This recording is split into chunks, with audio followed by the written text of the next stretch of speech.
Claire, welcome to the Hello. OT Talks podcast. Thank you ever so much for joining us today.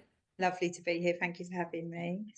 Delightful to have you here. As always, Claire and I always have a good chat when we meet up. I think you're in store for a good one today. We're going to go all sorts today, aren't we, Claire? We're going to cover things Yeah. like, and I'm going to get the letters right this time. Yes. EBSA. Hi. This is a dyslexic's nightmare when I come to Don't something you like worry. I've met with Claire before. She used the wrong Do you one. know what though? It's changes. A lot of people don't even like EBSA I was anymore. going to ask, So, this is one of my questions, Claire. So oh, we're is going to cover it? this in a minute. We are going to Okay. cover this. We're going to talk EBSA, which is emotionally based school avoidance, which is Hmm. terminology that kind of a lot of people will recognise, but as Claire said, things might have changed and are They changing. change all I've the got my time. views on that one anyway. And Yeah. then we were also going to have a bit of a chat, hopefully, with Claire around her own diagnosis and her parenting experiences and her family and find out a bit more about that from Claire as well. So this series is Are You the Perfect Parent? And I start the podcast for everyone, Claire, and everyone probably that listening now knows our first question that we kick off is always, Claire, are you the perfect parent? No. That No, is the I'm most not a perfect succinct parent. answer I've had. No, I'm not. I'm absolutely not. But I am a very good parent. And I don't say that with any arrogance. I say that because I see the results of my parenting in my children. That's lovely. So I've had a bit of a journey through parenthood. So I was actually pregnant at 19. I was a single mum for a while, had my son when I was 20. He's now 28. He's a firearms officer. And then I've got, very extremely proud of him. Went into the police he applied when he was 17, got in when he was 18. He's been in there for that long and worked his way up. I've got my 18-year-old, another son who works in finance up in Canary Wharf and the brokering. And then my other son who's studying football coaching at uni. And my daughter who didn't go to school is doing an apprenticeship with childcare and doing incredibly well. And not just in the reflection of them knowing about my parenting, as in what they're doing, it's who they are. Yeah. Who they are, I think, the biggest reflection on myself and my husband, because we are parents that will never be, and it's quite controversial, but we will never be their friend. I never muddy those waters around being my child's friend. I'll be their advocate. Yeah. I will be in their corner. I will fight tooth and nail for them. But we have boundaries and a lot of respect. And being in a neurodivergent household, that has taken so much work to get to that stage with them, because they're all so very different. So when you say you're in a neurodivergent household, Claire, Mm-hmm. tell us you don't have to kind of be specific, but kind of Yeah. what kind of neurodivergence have you got in the family? Okay, I am diagnosed ADHD, late diagnosed Yep. ADHD. I am in the process of finding out whether I am autistic. I Oh, I believe didn't that know I am. that. Okay. I believe that I am. Yeah, I do Yeah. believe that I am. But again, it's a long process. Like everything, Yeah. the waiting list and things. So, my daughter is diagnosed with ADHD and autism, and my three sons and my husband aren't diagnosed, but they present very, very similarly to all of us. So we're a very mixed household, and it shows up in very different ways in all of us. So, whether they are or not, they're not interested in going down any Yeah. kind of diagnostic pathway, and we respect that. The only reason why we started on actual diagnosis pathway is because of my youngest daughter's journey through school, Yeah. and her emotional based school avoidance led to me not just settling for she's a very shy, anxious child. I was like, no, I know my daughter, she's not, and I thought there's something else going on, which then led me on my own journey. So yeah, it's all very mixed. Okay. We have different opinions in this house of that, and yeah, our dinner table talks are very interesting. And They you can get talked quite when we feisty. first started the conversation, you said something about, I know that I am a good parent. Mm-hmm. And I'm really interested where that confidence comes from, Claire. Have you always been that confident? So, you started young at 19, and Mm. were you confident then? Is that kind of your Yeah, personality? yeah, because they're my Okay. life.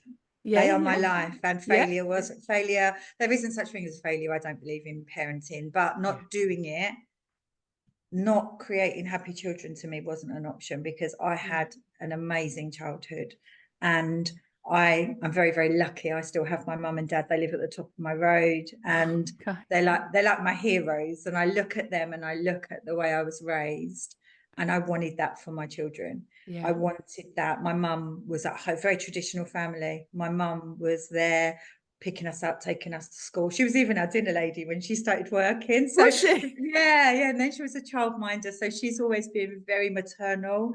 And my dad, very traditional, went out and worked and was the Yeah. provider. And I had a very lovely traditional upbringing. And I know there's a lot of controversy around kind of traditional and equal rights and all that. But to me, that was my safety and Yeah, I yeah, loved yeah, it. yeah. And I wanted that for my children. And when I had my first child, I was very much like, had not necessarily the best experience with his biological dad. Mhm. So I was very adamant. I was like, I'm not having any more children. I don't want to, like, it was just going to be me and him against the world, just me and my Yeah. son. And then I met my husband and everything changed. And I have 3 more children. And we've been together like 25 years now. So it's been a journey from being a fierce single mom, like Yeah. really Yeah. protective, fierce single mom. Um, and then I went on and met my husband, had 3 more children. Bearing in mind I didn't want any more. So I kind of Yeah. went change. And I'm one of 4 as well. But I always Okay. wanted a big family. Mm, But obviously, having the experience I did in my past with my ex partner, I was like, that's not going to happen for me. I don't ever want to kind of go through that again. mm. So it was me and him against the world. But then obviously, everybody's different, aren't they? So then I Yeah. met somebody the total opposite and had 3 more children. And here you are. And here I am. So that being a mum, I was saying this yesterday because obviously Mother's Day, and I was talking to my husband. Yeah. I said, it is my proudest achievement. I think I could earn millions and millions through work and stuff. Even if that happened, it would, being a mum would be my proudest Yeah. achievement. They've made me the person I am today. They've driven me Amazing. to distraction as well. Yeah, yeah, yeah, yeah, Suffered massively. Like I yeah. there was a stage where I didn't leave my house for 2 years because of postnatal depression and anxiety. So I've been to the depth and You to really the have. heights of it all. Yeah, Yeah, yeah, but yeah. I wouldn't change And not one bit of it. that's so important, isn't it? I think for other parents to hear, because I think when you're in it, and you've been through also sounds like your daughter being out of school and Mm, the stresses and the stress around that and being worried about their mental health and all that kind of stuff and where that can take us to as a parent. But yeah. actually, when you're in it, it feels like you're never going to get out of it. It's never going to Mm, change. And I talk in my group, about it does change. Things do change. It might not be massively different in, in 6 months' time, but things do change and they do move. yeah. But when you're in it, it just feels like you're wading It through treacle. feels, yeah, it literally, you cannot, when I hear people say, I just can't see this ever getting any better, or Yeah. I can't see like the light at the end of the tunnel, that kind of saying. Mm, And it's one of my really amazing friends, Helen. She used to say to me, this too shall pass, yeah. whenever it was something. And it's true, because the Yeah. tide of times, it's impossible for life not to change, because Yes. life happens.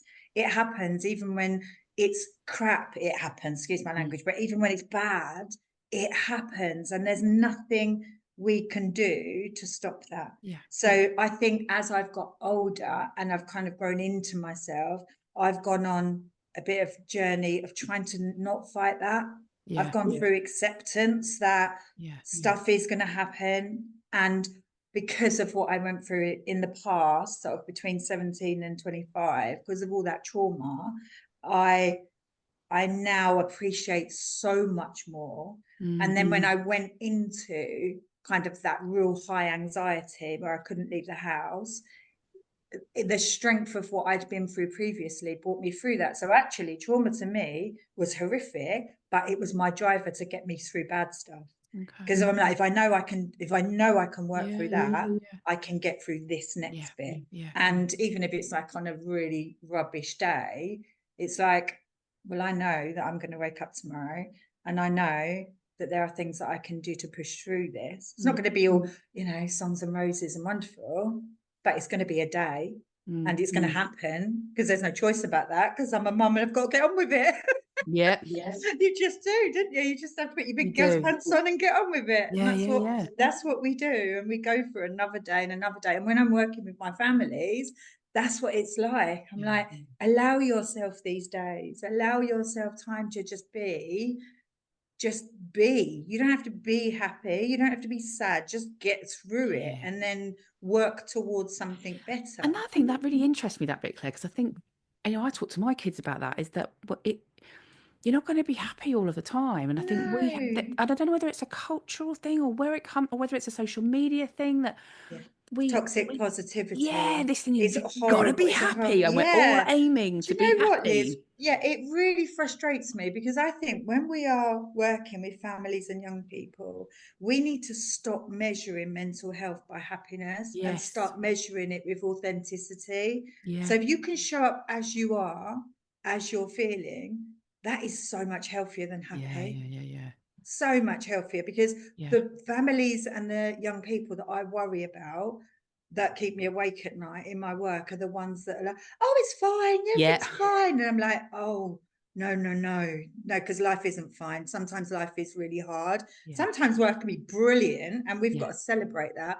But when you're like that all the time, I think that's a little bit unrealistic. Don't get me wrong, there are people that are naturally more happy than others. Some people are happy being miserable. I believe that. I really do. I think some people are happy being grumpy. So it's like, that's all right as well. Allow that to be. Allow people just to be quiet. Like my eldest son, obviously he sees a lot in his job. He's just very chilled and quiet. But people are like, is he all right? I'm like, yeah, he's fine. He's just quiet. Leave him alone. So it's not being scared of those feelings, isn't it? I think, because that's what I talk about when I'm talking about burnout, is that what changed for me was I stopped being scared of burnout. And I've been there, and I knew it, and I know those feelings. And I used to be really, what about, don't go back there, whatever you do, don't go back there. And life happens, like you say, you just never know, and you can do your very best, and sometimes you might end up back there. But it's not being frightened of those feelings and emotions, and being able to say, I do feel that. Recognizing the signs that actually maybe you need to go through that to stop. Maybe you need to give yourself permission to go through that, just to go, I needed that to get to recovery. And then recovery starts. And then if you hit it again, it's like, well, you know what that's like to go through that, and you go through it with more knowledge, knowing you are going to come out the other side of it. And I think that's important, because that helps us move through. Like with my ADHD, I have a lot of paralysis, but I allow it now. I give myself permission to feel it.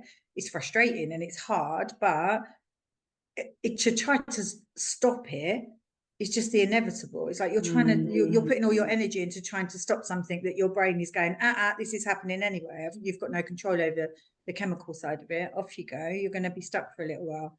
So I think getting to know ourselves is so important, and allowing ourselves to show up authentically is okay. And I think so many young people as well feel too scared to give themselves permission just to be. It's always external. It's always what other people think, what other people are going to judge. And I think that's quite sad. I was going to say, we should probably say, Claire, that what is it you do? Because we're getting deep here. We've gone full therapeutic. We've gone deep, and I haven't even said I was an oversharer. We have had our little intro before we've got here, but tell us a bit about your background, Claire, and what it is that you do at the moment. So you're obviously Restlessminds UK is your business, but tell us a bit about your background and what it is you do, and because you're working with families that are having tricky times. So going right back to when I was at school, I went to an all-girls convent school, and I was thrown out of school, and I just didn't fit in school. I didn't know back then that I was neurodivergent, so I was in a constant avoidance cycle. So I would try to get in trouble to get out of lessons because I was struggling rather than ask for help. So I become like the joker and the clown, and used to mess around and always get in trouble, and thought I was really clever, but actually underneath it, I was really struggling. Didn't realize at the time. I thought I was hilarious at the time. I was like, I've got a big group of friends. But I'm looking back now, I Yeah. masked my whole way through school, Yeah. and I was on survival mode, and then in the end, it just all got too much. So I then went on and become a young mum. I used to take massive risks, didn't realize, obviously, with the ADHD, it all makes sense now. So I got pregnant at 19, had my son at 20, went on to be a mum, did various different jobs. On my days, my CV's so colourful and mixed up, and again, signs were there, but I didn't realize. And I went back to college when I was 40, like fast forward. So when I was 40, I decided I wanted to go back to college, because everyone used to say to me, they used to come to me with their problems all the time and say, oh God, anyone's got a problem, I'll go and speak to Claire, she'll help you. She'll help you. And I was just like, they should just like dump all their problems on me and walk away lighter. And I'd be like, oh my God, I feel really overwhelmed. I was that friend. I was the go-to friend. And they were like, you should do this for a living. And I was like, you should do this like an agony aunt or something. We used to laugh, like Dear Deirdre. And I was like, okay. So I went back to college when I was 40, and I studied counselling. And I did my introduction, I did my level 2, did my level 3, and then we went on to the diploma to become qualified, like you can register and become a qualified counsellor.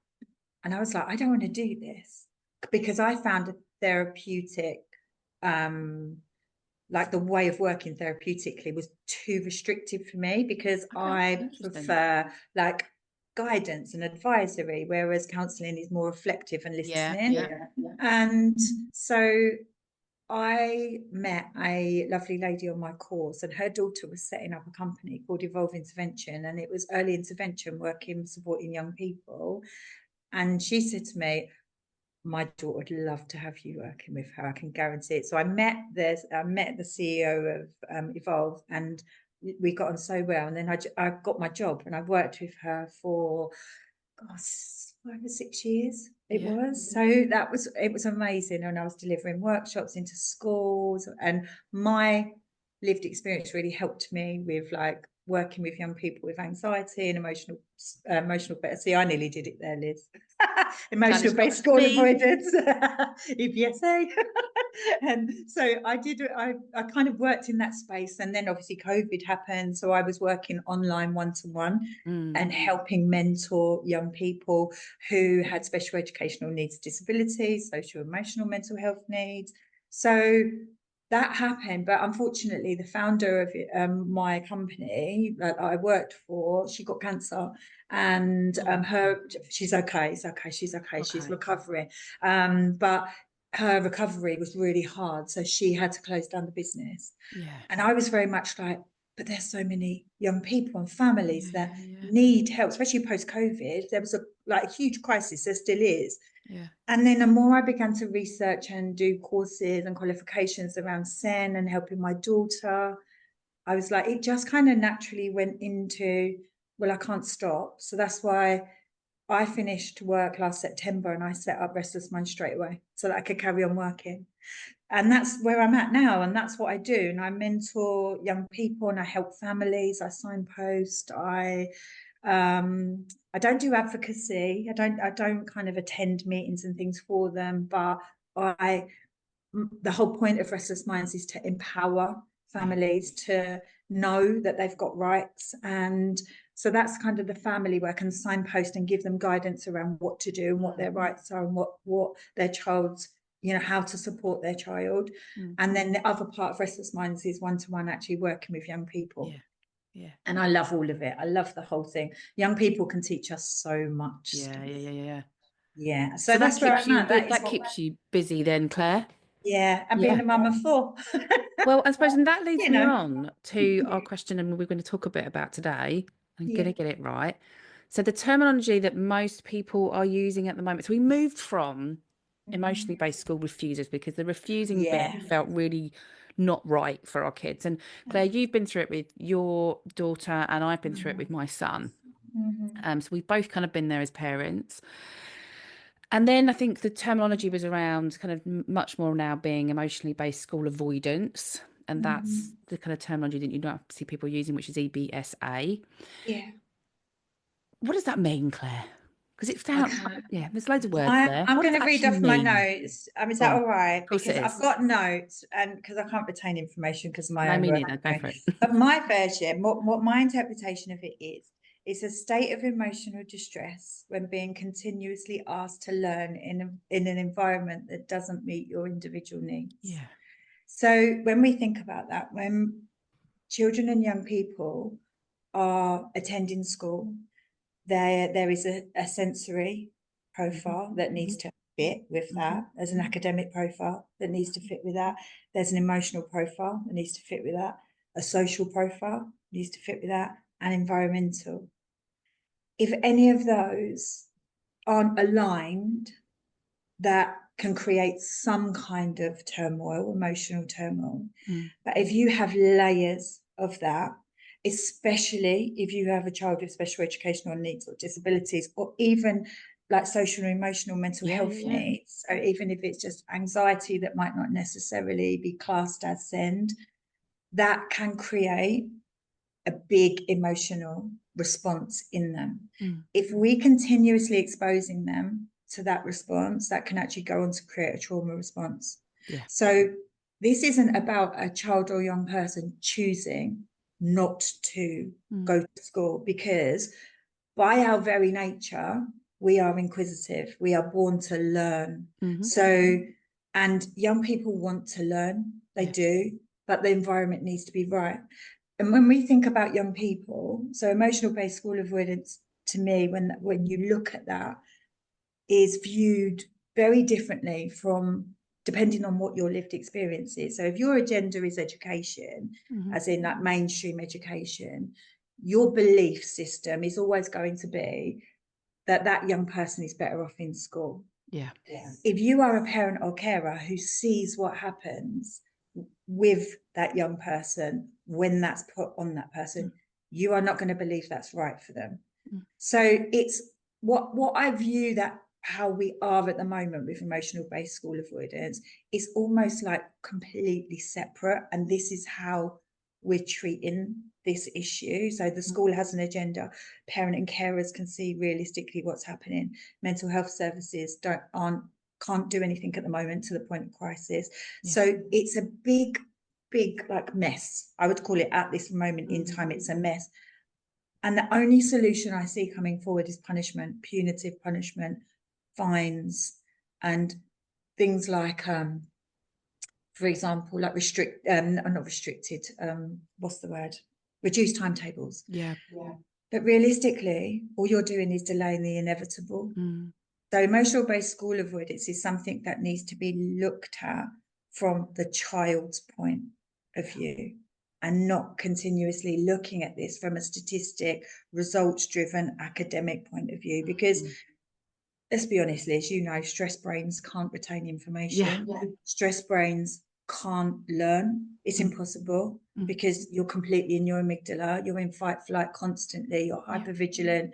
You've got all the stress chemicals going through your body. So realistically, if we're looking at the answer being, that backside being on that seat, that's not education.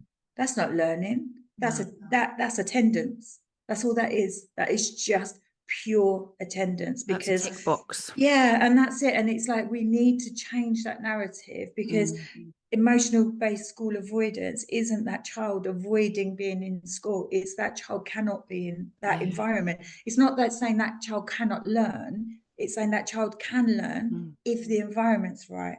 And I feel since September, because of obviously the new kind of all the stuff that's coming in, like legally in terms of frameworks and attendance, it's ramped up hugely, and it's having a massive impact on families' mental health, parents, the stress levels. The system is breaking the parents. our children are looking to us as parent carers for their safety, for their reassurance. And when the parents can't give that anymore, that's dangerous. It's scary then. It is scary. It is scary because it's like I now am working with young people who are going to school because they don't want their mum or dad to go to prison. And that is wrong on so many levels, And it kind of misses the point, doesn't it? I think, and that's a bit like still, even the word avoidance to me doesn't feel quite right. And I'm not one of those people that get very, very hung up on words. I think possibly because I'm dyslexic, Yeah. I find I never can find the right flipping word anyway. I'm much Yeah. better if I could just explain it to somebody. I hate terms and all that kind of stuff. I just don't like them, but they're necessary to describe things sometimes. Yeah. And I think the word avoidance to me kind of almost still feels like there's a control element there for the kids. And I know from my son's perspective is that when he was in that, it was hard. When I even think about it now, it makes me feel really emotional to go back to that. And having him curled up in a ball in the front of a car, and he literally got himself to school sobbing with his, I'm going, putting the shoe on, everything. And him trying to get in through the door, and me standing there thinking, I don't know what to do. And being very frightened, even with the job that I've done, being very frightened that I was going to be in trouble. I was a single parent. I still think there's some judgment around single parenting as well. Yeah. I felt, if I was going to get fined, I couldn't afford it. Um, and when I look back now, I think my priority absolutely would 100% should have been him. And Yeah. in that moment, I will be really honest, me thinking I have to get him in school. But you only know what you know in that moment, don't Very you? much, very much. Yeah. But I just felt that I didn't feel he was avoiding school. I felt like he couldn't go to Yeah. school. Yeah. There's something about that terminology that needs to be something that, It would be lovely, wouldn't it, just to try to find some, because EBSA really is like quite a dated term now. yeah. That's kind of my reference point. But we're thinking 5 years on now. We're talking Yeah, 5 years on Do from you know of that. any And other terminology for it, Claire, that's around? I don't. no, I've No. heard a few things. I can't remember them to be honest, but I think, a lot of people don't necessarily like that. But I look at the avoidance part of that, so emotional, because it is based in emotion, but Yes. it's also based in actually it's beginning to impact young people physically now, Yeah. because I work with children that harm, that eating Yeah. issues. So it has a massive impact. That Yeah. Yeah. Yeah. Yeah. psychological Yeah. and emotional response has a massive impact physically. So although it's emotional, it is physical. So that's definitely something that needs to be considered. And the avoidance part, to me, to try to put a more positive thing, is that fight flight Yeah. response. Yeah. So Yeah. it's that avoidance, as in a young person is not choosing to avoid, they're Yes. avoiding because their body won't let them Yes. do it. So it's we need, terminology. I think still use that now because it's recognizable. Yes. But And it with felt a long time to move from the yeah, refusal, didn't it? To move refusals. into A the, lot of people still do it though. A lot of people, yeah. honestly, even in schools now, there's a lot of people that will still use the term refusal. And, it takes a long time. But again, that's somebody's lived experience. We have to Yeah. be very mindful not to go in and attack Yeah. people because of their use of language. It's just they only know what they know. And if their belief is that that young person is refusing, Yeah. it's up to us to be able to have a really open, honest conversation about what that could feel like for that young person Mm. if you're using language like that. And I think we're too quick now to jump on people and go into attack mode. And I understand why people do it, because they've Mm. probably been traumatized by systems themselves. But if we can educate and have open, honest conversations, I think Yeah. that's the way to move forward. Because otherwise, if it's a them and us, it just creates too much Mm. separation. And how are you ever going to work together towards best Mm. outcomes if we're all sitting in our egos and going, well, I'm right and I'm right? It doesn't work like that. The world Yeah. should, it does work. Well, that is the way the world Yeah. functions, unfortunately. But if we could just drop some of that that ego and the sense of right, then I think we could do a lot more collaborative work between all the different communities and education and government, and we could do a lot more cohesion, like that kind of joint up thinking. But we are where we're at with that, unfortunately. With your personal experience of it, so you went through it obviously with your daughter. Yeah. Did you know about it, Claire, before you were in it? Because I No, didn't. no, Yeah, I I didn't have didn't a clue. either. No, I had no clue. I was just like, I thought I knew there were I kids that know that didn't come to she's school. sad. Yeah, yeah, Yeah, yeah. I knew, but it used to be like, oh, people would not go to school because they were sick, or if they were in hospital, or they had mm, medical needs, or they'll be bunking off, but that would just yeah, be a few days, and then they get in trouble. Then yeah. they go back to school, and it would all be all right. I didn't realize the extent of No, me too. what this was, until she would mask. So she would go Yeah, into school and mask and put this smile on, and I'd watch her do it. She'd get out of the car and she'd like literally change as a person, and I'd be like, that's not right, that's not a, she's not being herself, like a yeah. genuine smile. And then it got too much. There was an incident where she was pushed down the stairs by two girls. She'd hurt her knee. She had a knee support on, so she was going slow down the stairs, and these two girls were like, oh, hurry up, and they pushed her down the stairs, and that instigated a lot of her anxiety. Yeah. But there was lots of incidents that she would sit on her own every lunchtime, and she had a doodling pad. I'd give her a doodling pad because it wasn't that she didn't want to be with other people. She couldn't. She used to come home and say they would be talking about each other and being quite spiteful. And she's a really kind girl, and she couldn't understand why, if they were supposed to be friends, why they would all be being horrible about each other. She found people really confusing, and I was like, Yeah. yeah, I hear you. So that kind of whole thing happened, and I could see a decline in her mental health. Did And you have a then that's when diagnosis by that point, Claire? she got her diagnosis. No, that was before. Yeah. Yeah. So I Okay. was noticing things that weren't just anxiety based. Mm, So it and then the school were very much like, oh, she's just anxious, she's shy, she's so lovely. And I'm like, yeah, but she's lovely, but she's not learning. She's too scared to put her hand up. She's too scared, she can't communicate yeah. in class, Mm. And she was really struggling with maths. And at one point I looked into dyscalculia. I know Yeah. people say that differently. So and I spoke to her maths teacher, and her maths teacher's response was, what's that? And I was like, oh my goodness, Okay. this isn't going to work. I was like, how can we get support for a young person if you don't know what that is? And for anyone who doesn't know that, because obviously I had to research it, it's basically equivalent to dyslexia, but with numbers. Yeah. And it's things like distance, time, direction, space, measurement.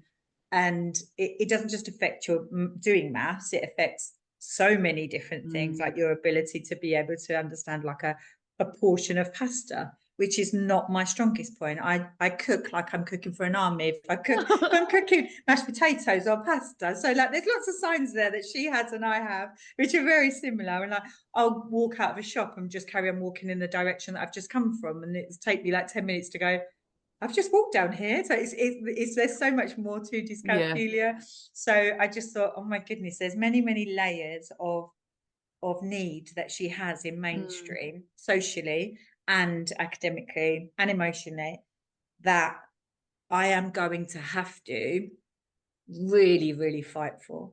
But Mm. to be honest, she was in a highly achieving academic school, and I was like, there's no way this is going to happen. It's not Yeah. going to happen. So my decision was like, where do I place my energy? Because she was coming home like exhausted, crying every single night. Didn't want to go, Mm. didn't want to go, didn't want to go. And obviously I didn't know anything about emotional based school avoidance then. I was just like, what? I'd had 3 children that had gone through mainstream, no problem at all. My 3 sons had gone through mainstream, Okay. all did well at school, Yeah. didn't like school, but got on with it, had good attendance. Mm. One of my sons come out in the top 1% of the country in his exam results, and done incredibly well. It's just, so academically, I've never really had any, Yeah. I had to deal with school in that way. So this was so different, and it felt different. And I was Mm. like, and then so I started doing my research, and I was just like, right, okay, I have choices. So I said to her, like, what do you want? What do you need from me? What can I do to help you with the way you're feeling? She said, I want you to be my teacher. And I was like, oh my God, I was thrown out of school. So I can't be a teacher. I'm a rubbish teacher. So I was just like, okay, I can't promise you that, but I can promise you that you don't ever have to go back to school again if you don't want to. And she literally, we did the email deregister, and she changed overnight, literally the relief. Claire, how easy was that decision? Because there'll be a lot of parents out there that will be kind of caught in this. What do I do? And we, as parents, all the time thinking, I've got to make the right decision, and we put Yeah, so much pressure on ourselves that we want the best, and we rightly want the best for our kids. yeah. Was And that an going, easy decision? It took me a long time to get to where I got to. okay, I was the absolute opposite, Liz. I Okay, literally went, okay. I and that was it. didn't even think about it because I looked at her and I knew I would lose her if she carried on. Yeah, I knew I'd lose the person that she is. And I knew that after having three children that are thriving and doing really, mm, really mm, well, mm. I was like, I don't have a choice. And I always say to people ask me that question quite a lot when I was going through the journey. And I was like, it was the hardest yet easiest decision ever. It was the riskiest decision. I was Yeah, terrified. I didn't know her, I didn't let her know that. Inside, I was absolutely bricking it. I'm like, I don't know what I'm doing. I'm going to ruin her life. What am I doing? yeah, But to see the change in her, yeah, intuitively, I knew. I'm like, I know this is the right thing. And then so I made that decision on I think it was on the Friday.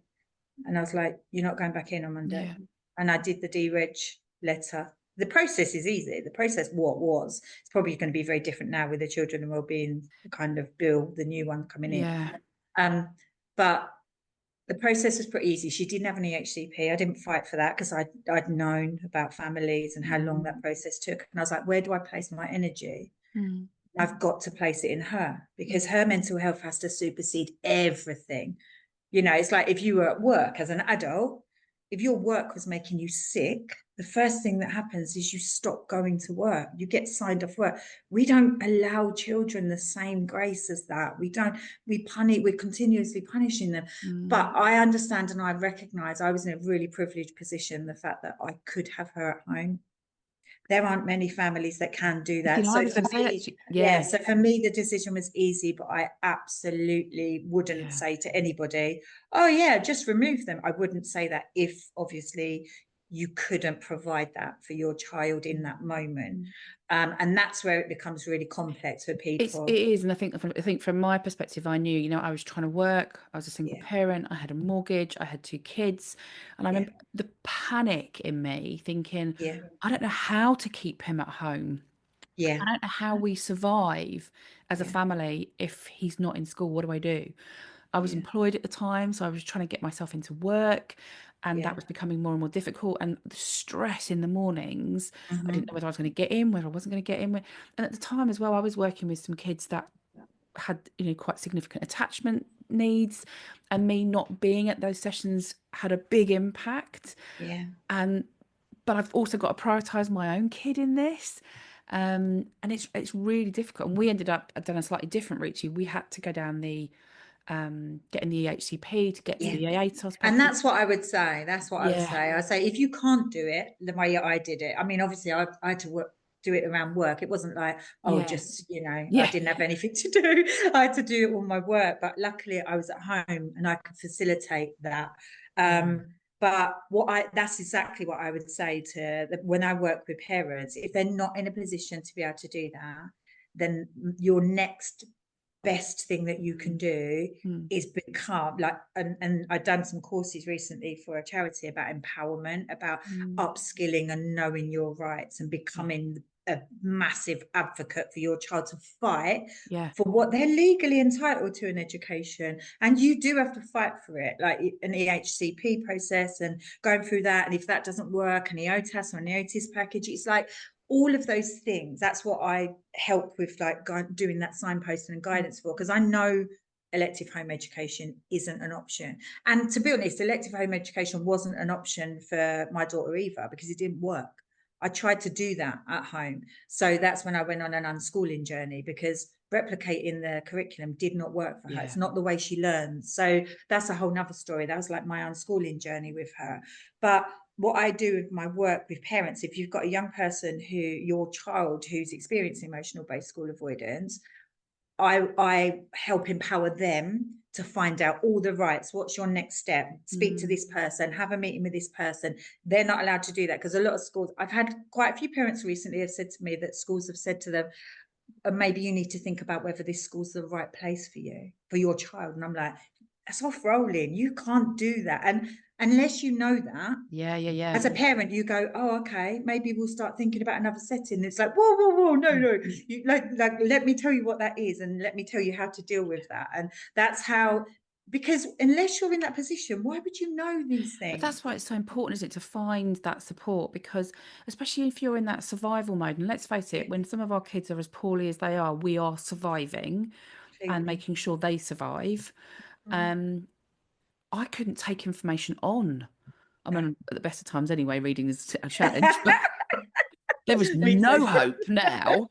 I had to find groups that I could Mm-hmm. go into. And, I don't know whether you're part of the group as well, but I know for me, Heidi Maver's group was a, Amazing. a Yeah, godsend for me, absolutely with all amazing. those parents in there that I would pop in and just ask a question, and somebody in there would go, yeah, why don't you look at this, or have you thought about that, or finding someone Mm. like you that Yeah. you could go and just run those things past people, because that part of my brain had gone offline. And like you say, I was Absolutely. in my fright, flight, freeze responses. I was in my survival modes.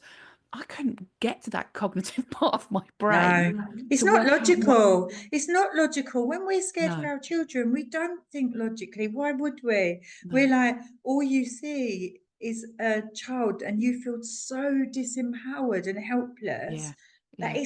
as a parent, it's a frightening place to be. So Really as a young scary. person, you just think, oh, God. And I know and the reason why I guess I've got so much empathy is because I was that young person. I used to feel Yeah, physically sick. I used to have to go into school holding bottles of water because I used to feel physically sick going in there. And then yeah. I slapped that smile on my face and masked. And when I saw my own daughter doing it, I guess I had the privilege of hindsight to be able Mm, to go, I don't want the same for you. And I mm, can see it's going the same for mm, you. mm. And that's why I put a stop to it. But not every parent can do that. So No. that's where it's important that, although we hear a lot of, like, the chest thumping of the authority and the government, and you're going to do this and you're going to get arrested and you're going to get fined. There Yeah. are things that parents can do. There Mm, are lots of things that you can do. So that's, I guess, what's important to me around that is the needs of the child, but also empowering the parent to know mm. that actually you cannot be bullied by systems. You have rights, your child has rights. And also, what's really, really important in my work, I always kind of, try to focus on that you've got choices. You Mm. don't have to be stuck in these things. There are things you can do, because I think the most frightening place to be as a parent is feeling like you don't have a choice.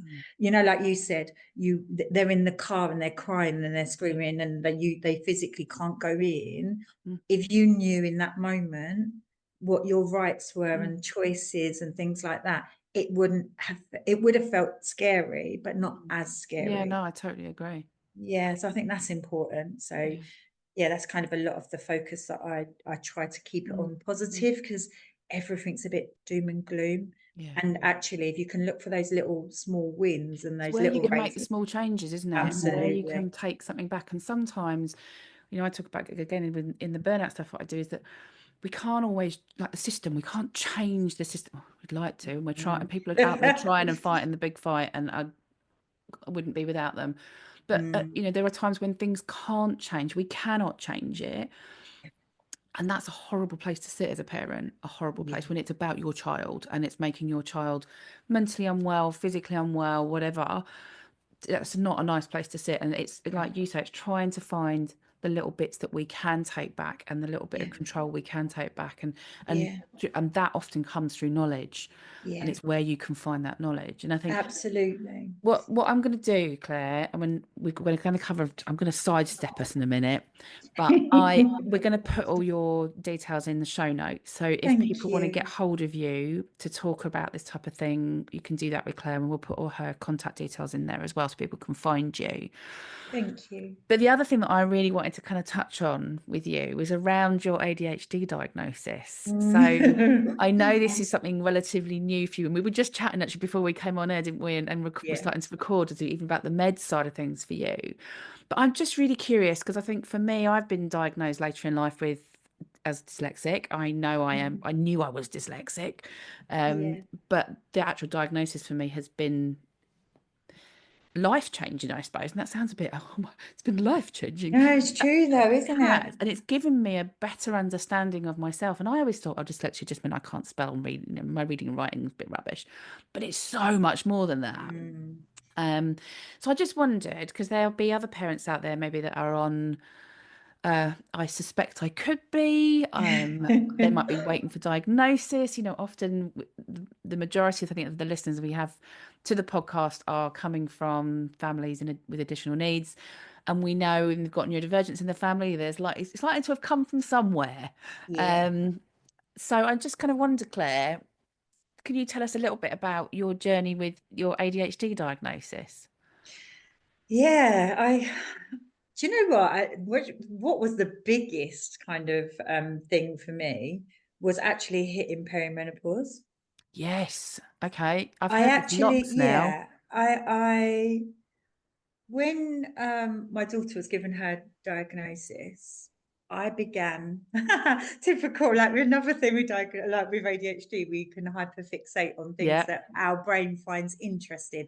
So we go dopamine mining. So if something sparks that dopamine in our brain, we are all in, like Yeah. 100% in, you know, whether it lasts 2 days or 20 years, we're in, you know, we're like fully committed. So my hyperfixation actually came about ADHD. Actually, what is it, and how does it impact people?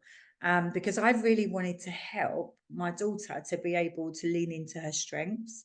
And Okay. being given these diagnoses like of autism and ADHD, obviously I knew a lot about it in my work, but I wanted to take like a real deep dive into like the layers of it, because a lot of people think that ADHD is just a specific set of characteristics. Yeah.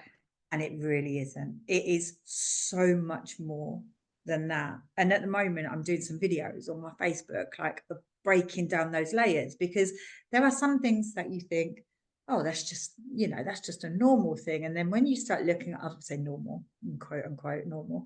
But when you start looking at other people, you're like, well, you don't do that. And they're like, no. I'm like, oh, okay. Isn't that just something we do? No. And they're like, oh, okay. So it really kind of opened my eyes to it. So I then started, always had, when now looking at the basic characteristics, like the risky behavior, Mm. I'm an oversharer. I'll be totally honest with you, Liz. I took some risks when I was younger. I Yeah. was every parent's worst nightmare of a Yeah. young person. I took some massive risks and put myself in some like really quite dangerous like positions when I was younger. Yeah. Yeah. And I've always had an internal restlessness about me, like not an external. Like I can see it. That's probably got worse as I've got older, but in terms of restlessness, I mean like a always wanting to be doing something but not quite knowing what it Yeah. is, Yeah. or Yeah. wanting to randomly, I'll just like randomly book a holiday, or just like really spontaneous and just impulsive. And there was loads and loads of signs there. But then when I hit perimenopause, I had all of these kind of all those characteristics before, but like worse. But the paralysis got worse, and Mm. my moods were fine, but the way that I functioned and the way I was thinking and the way obviously running a business started Yeah. highlighting it to me, all these things that were needed that I found really hard. And I was like, surely it's not that hard just to do I don't know, like a spreadsheet and do your invoices and whatever. But everything become like really compounded. So I went to my GP and I was like, I don't know what is. I was like, I don't know if it's ADHD. I don't know if it's perimenopause. I don't know if it's hypervigilance, because I've always had anxiety. But I've gone through a lot of stuff where I've worked on that now. So I had all these layers of things. It could have been trauma, because I was diagnosed with post-traumatic stress disorder. So it could have been all these different things. And my GP was like, right, okay. And I was like, I'm telling you, I'm not saying I've got ADHD, but what I'm saying is this. There's loads of different things. If you looked at the characteristics, it could all be those things. Yeah. So I could have been diagnosed with any of those things. Yeah. So anyway, they did the referral, and I waited, it's like forever and ever. But I did the right to choose. Okay. I wish I never done that now. Just like Okay. full disclosure. I wish I never did it. I did the right to choose, and it was really funny because when I went in, I saw the consultant. He was sitting there and he was talking. And anyway, I got my diagnosis, and in my report, it's got things like was sitting in the chair and couldn't sit still, was wiggling her feet, and it was all things that I didn't know I was doing. Oh, Yeah, so I so was you were like, thinking that yeah, I'm actually thinking it's outwardly no one can perimenopause. spot this. It's gonna be perimenopause, but the interesting thing was he said to me, it was very close whether I got my diagnosis or not. He said, because it's anything when you're a child. He said to me, one of the questions is, if I walk past you in a classroom, would I know you're in there? In other words, would I be running around causing chaos? I said, no, you wouldn't. I said, I'm not going to lie. I'm not going to try and get a diagnosis. I'm not going to lie. No, you wouldn't. I said, because I was so frightened I'd get in trouble that I masked. You would have seen me. At primary school, I would have been perfect. I would have been like that child that's just off the radar. That's the criteria. You've got to present like that as a child. Otherwise, you don't get a diagnosis. But when mine all fell apart was secondary school and puberty. So realistically, it's like I got my diagnosis because it started at 11. But if it's anything like beyond that, as a young child, you don't tick the boxes. So you could have ADHD, but you could mask through primary school and you could have been really well behaved. You wouldn't get a diagnosis. Why did you say around? I'm just really interested about the right to choose. Because I don't know if anybody knows this, but if you're deciding to go right to choose, you have to pay for all your medication and all your further consultancy. So I now pay £200 a month for my medication. And can you not move back onto the NHS? Titration, you go through a thing called titration, but you have to pay privately to get to go through titration. So once your medicine's right, which it could happen straight away, it didn't happen straight away for me, it still hasn't. So you've got to get all your medication right before they they transfer your care to your GP. But some GPs now are not doing that. They won't. So you've got to stay on a private pathway. Also, if ever you want your medication changed, you've got to go back to your private consultant to pay for them to make sure those adjustments are made. It is, yeah. So what they don't tell you, right to choose which is, I suppose it's good for if you're going for an autism diagnosis, because obviously you don't need any medication. But for ADHD, if you want medication, you've got to pay for it. And I pay £125 for a 15-minute phone call, £50 for a prescription, £15 for it to be sent recorded delivery because it's a controlled drug, £95 for the actual prescription. So yeah, if you're doing right to choose, be prepared that you'll have to pay for your medication. Well, that was with the provider I went with. I'm assuming it's the same, but obviously don't quote me on it. It might be different for different Might be worth providers. just investigating it before but you if go you down are that going to route. do right to choose, what I would say to everybody is just ask the questions. Yeah, because I didn't. I thought I knew a lot about ADHD and missed that question completely, and then was You like, just wouldn't even thought of oh, asking. yeah. So yeah, but the report I was like, it could be anything. I didn't necessarily think it was ADHD, but I wanted answers. And all of the little things that he wrote in there about my movement, I was shaking, I was moving.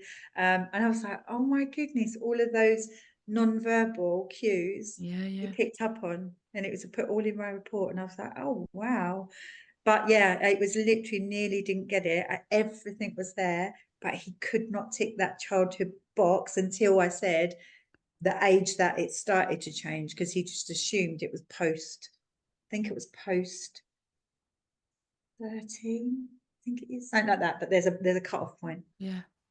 Yeah, that if you don't display those characteristics when you're very young, you won't get a diagnosis.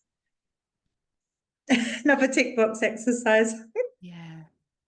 And I understand how they have to have I do, yeah. rules around it, but then we don't always fit in a box, do we? We're not carbon copies of each other. No. It's so individual, and that's the difficulty. And I think that's where a lot of people are getting missed, because they're not a typical profile of like what's in those characteristics. And that's why I want to do my video, like why so I'm doing them, because I want people to be aware that just because it's not these 9 characteristics, because even knowing there's 3 types of ADHD, a lot of people know that. And it's like, even that can be really helpful to people if they're going on that journey, because I wasn't external. I'm much more internal. So the inattentive type. So yeah, it's an interesting journey. But yeah, I got my diagnosis and I've got my medication. And What I'm interested about, Claire, is do you think your ADHD affects your parenting? Big question. yeah, I think it has done. Pros and cons? I no, probably more con, Okay. because I was saying to my husband this morning, actually, my kids have never ever been late for school. And they've never ever forgotten anything. They've never ever not shown up for anything. I was meticulous, so organized, on top of everything, but I was bloody exhausted. I was going to say, route to burnout. Completely. And and obviously, hence the reason why earlier when I said, even when I got the postnatal depression and anxiety, and obviously it will stem from the PTSD, when I didn't leave my house for 2 years, it's because I was terrified that the world was such a scary place. So what I could control was being a mum and being in my home. And that's when I had to get help, because I didn't want that transferred to my kids. I didn't want them to be scared of the world. I was terrified of the world. I thought there was so much danger in the world, but I didn't want my kids to grow up anxious. And so, and there's questions that I'm like, oh, with my daughter, was that something that she picked up from me? But actually, my 3 eldest sons, it was different, so it wasn't that. Hence the reason why I thought maybe there's something more than just the anxiety, which there turned out that there was. But yeah, it was one of those things where I don't think it was a pro. I think it was a con, because I didn't stop. I was like 100 miles an hour of making sure that like almost perfectionism, like not perfectionism as in like aesthetically, but because of how much I struggled with time management and organization and prioritization, I had to focus so much on that it was like all or nothing. So it helped, don't get me wrong, because obviously, it made me very, very efficient and a great mum and be able to do those things. But actually, I was exhausted. Completely. I probably went through burnout. I don't even know, Liz. You probably would recognise it in me if I'd gone through my history with you. But at that time, I wouldn't have classed it as burnout. I just went and went and went, because like stopping wasn't an option. So and it's not until I've got older where the kids don't need me so much that I'm like, oh my God, that was exhausting. Like, I feel like as they've got older and they've come out of it, especially with my youngest, with the emotional based school avoidance and that home ed, with that part of it, I'm now like, oh, I feel like I can breathe. And that's starting to run a business. And I now feel like I can actually breathe. It's like, this is the time where I should be like, oh, but actually I've gone the opposite way. And I'm just like, oh, this is actually all right. Because all of those years, I guess I was hypervigilant. I was constantly hypervigilant and constantly making sure that everything was done, because it was such a challenge. Because if I let it slip, it was going to go completely. I guess if I unmasked, it would have all unraveled and fallen apart. So I was not unraveled. I was like tight coil spring, Yeah. like everything's got to get done, super efficient. Yeah. So yeah, I think that was my ADHD and probably a lot of trauma showing up Yeah. in that way. If you could But go back, Claire, yeah, would you give yourself a piece of advice back then? Would you change that, or a bit like we said, was it something you just had to go through to recognise it, or would you? What kind of advice would you give yourself if you could go back? as a parent, I wouldn't change what I've done. Yeah. I wouldn't change any of that. Yeah. As an individual, I think I give myself more permission now. So Mm-hmm. so I'm probably I would look back and go, I wouldn't change the way I was as a mum, because I was in a very privileged position that Mm. I could be at home and not work for a long time. My husband went out and worked, and I said, if I'm having more children, I want to be there for them, like my Yeah. mum was for me. Yeah. So I did the school runs, I did all of that. I was very privileged in that respect. I had time with them, which was so lovely, and I could get all that stuff done. I think if I had to work and do that at the same time, be a mum, that would have crucified me. I think I would have Yeah. just been like, Okay. my ADHD would have really unraveled. Yeah. Yeah. But Yeah. because I had time to do Got all the you. lunch boxes and do all the trips and do all of the uniforms and all of that and Yeah. get them there on time and do all the clubs, because I had the privilege of time, and I think time is the best Yeah. commodity anyone could give themselves.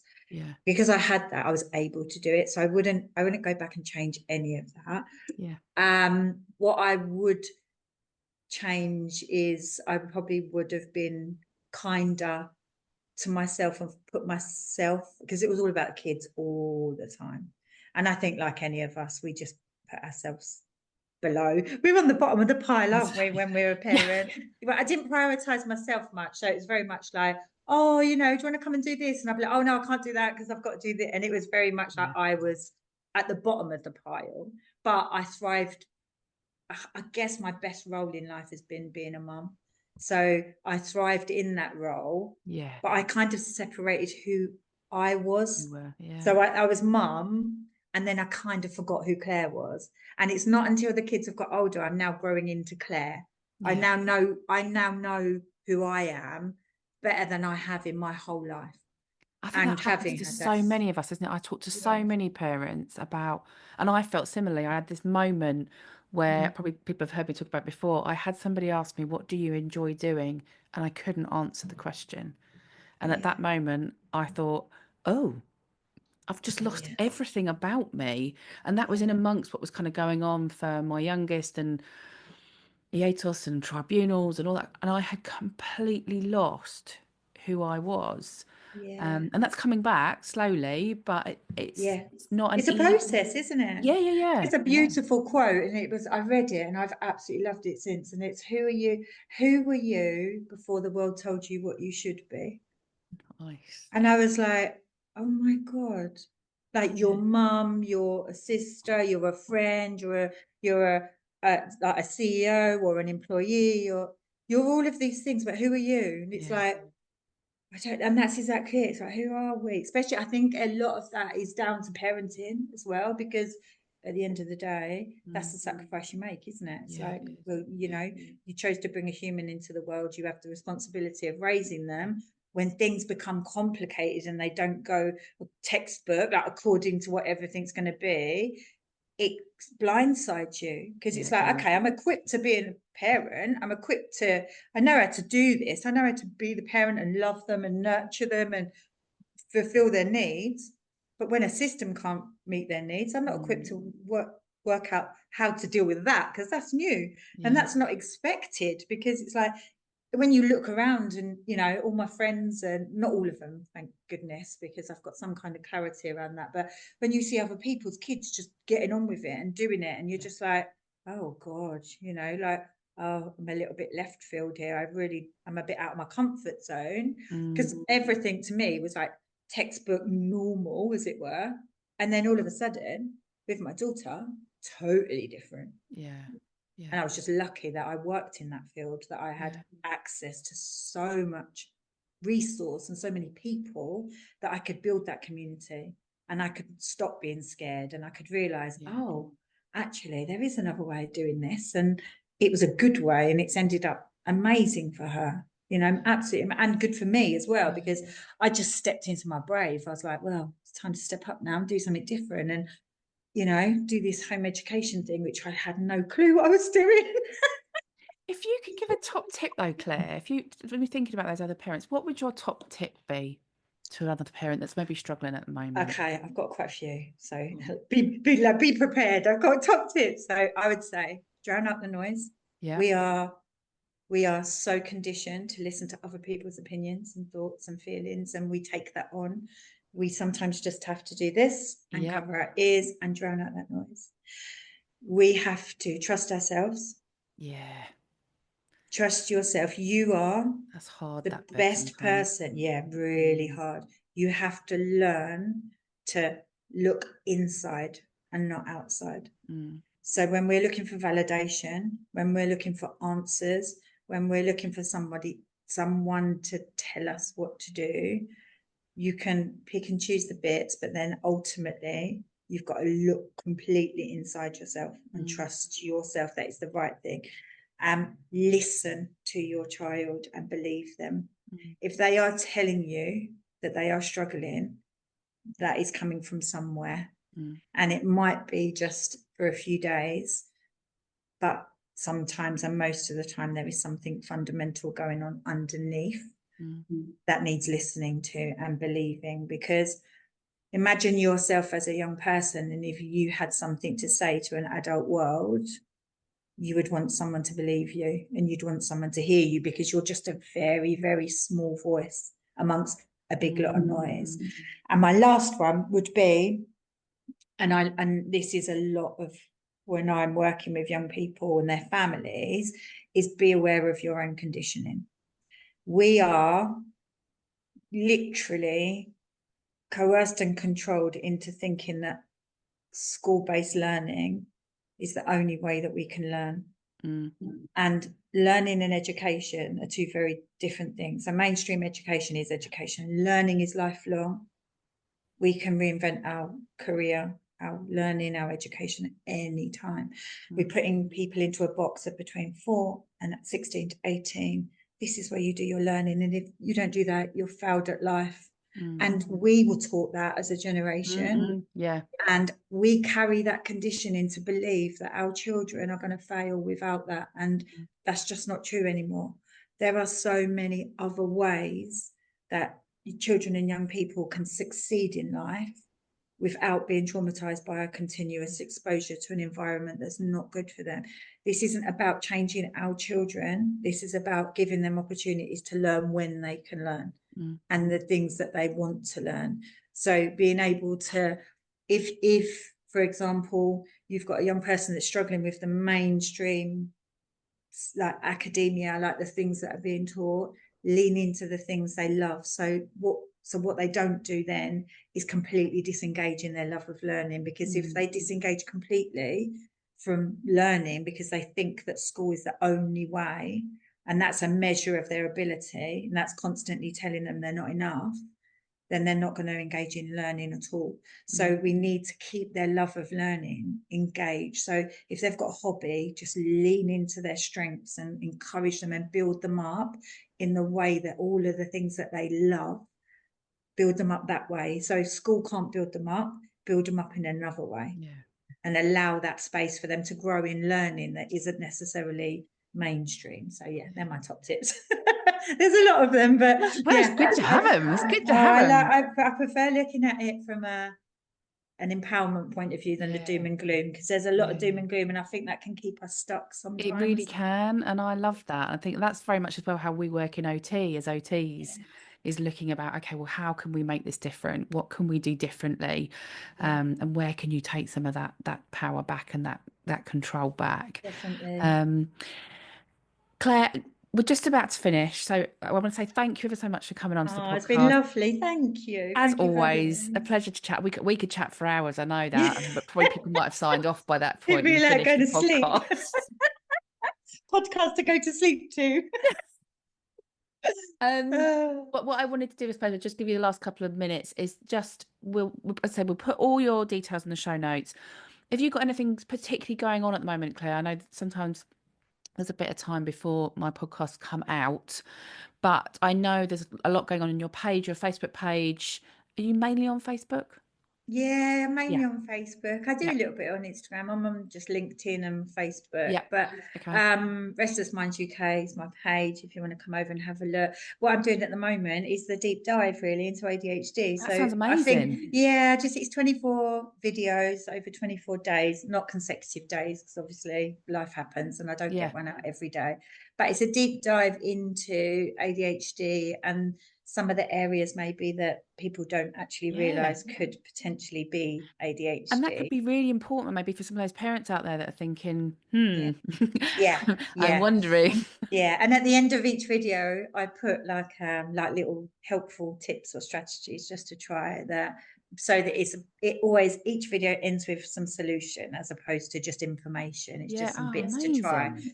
So yeah, that's what I'm doing at the moment. And then Yeah, and obviously then you do just your doing my kind of, yeah, you do one-to-ones. your one-to-one Yeah, support as yeah, well. I've got Okay. spaces now. I'm advertising now for after Easter because I work term time only. Yeah. So yeah, I'm taking on new people for Easter for one-to-ones, and I just do Lovely. free intros. So if anybody wants some support or Mm. feels like it's the right support, then very happy to do a free intro.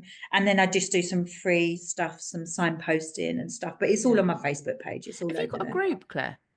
No, I did. Well, I have got a group. I've got Restless Minds UK Support Your Way, but I do most of my stuff on my On page. your main page? So that's the best Yeah, place to it's start most off of, with yeah, you. best place to find me Yeah. is just on my Facebook page or on LinkedIn, and my phone number and my email's on there. So Amazing. you can get in touch that way if anybody needs any support around anything really, just not necessarily just emotional based school avoidance, Yeah. but if you're just struggling in general with Generally. your child or young person, or if you're an educator and you think I want to just change up the way that I work with young people. So I always love doing that work as well, because there's some amazing teachers.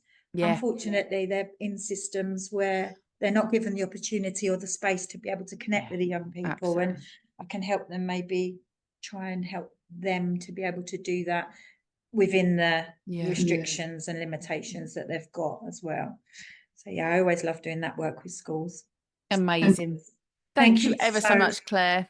lovely to see you. Well You done on too. all your work. Amazing work. Thanks. I'm loving watching your journey, Liz. Oh, It's lovely. thanks. Thanks. I think we complement each other well, Claire, with what we do. Yeah. I'm chatterboxing.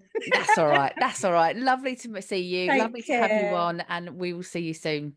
All right. See you Take care. later. Bye. Bye. Thank you so much for hanging out with me today. Whether you were walking the dog, folding laundry, or just hiding in the toilet for 5 minutes peace, and there's no judgment here. I'm glad you chose to spend your time with me today. If you're a parent or a carer of a child with additional needs and you're feeling overwhelmed, burnt out, or just like you need a bit of backup, I've got you, and I'm here to help you find a way through the tricky stuff. Like the moments when you feel like you might just run out of steam, so that you can be the parent that you want to be and take care of yourself too.